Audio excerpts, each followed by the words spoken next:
প্রায় 136 বছর আগের কথা। ক্রিকেটের নন্দনকানন ইডেন গার্ডেন্সের বয়স তখন মেরে কেটে 20 বছর।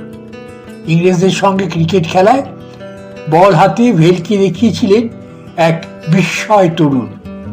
আরেক দশক বাদে তিনিই হয়ে উঠবেন বেদান্ত দর্শনের শ্রেষ্ঠ শিক্ষক। অনেকেই জানেন সেই 1792 সালে ক্যালকাটা ক্রিকেট ক্লাব স্থাপন করেছিল ব্রিটিশরা। ব্রিটিশ ভূখণ্ডের বাইরে প্রথম ক্রিকেট ক্লাব। শহরের দ্বিতীয় ক্লাবটি গড়ে উঠতে উঠতে সময় লেগেছিল প্রায় 90 বছর। ইংরেজদের আমদানি করা খেলায় তাদেরই হারাতে চেয়েছিলেন বিশিষ্ট গণিতজ্ঞ সারদা রঞ্জন রায়। 1884 সালে তার হাতেই প্রতিষ্ঠা হয় টাউন ক্লাব। ক্যালকাটা ক্রিকেট ক্লাবের সঙ্গে তাদের ম্যাচটি হয়েছিল ইডেনে।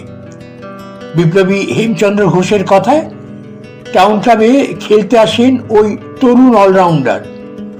হেমচন্দ্র তাকে বলেছিলেন, আবেগ সরিয়ে বল করায় মন দাও, লাইন লেন বজায় রাখলেই সাফল্য আসবে। তাই করেছিলেন নরেন্দ্রনাথ দত্ত। বল হাতে ম্যাচের রং বদলে দেন তিনি। মাত্র 20 রানে 7 উইকেট। ইংরেজরা অল আউট হয়ে যায় ওই রানে। এরপর আর খুব বেশি খেলেননি ওই তরুণ। দেশ ও দশের সেবায় নিয়োজিত করেছিলেন নিজেকে। হয়ে ওঠেন মানবতার মূর্ত প্রতীক স্বামী বিবেকানন্দ।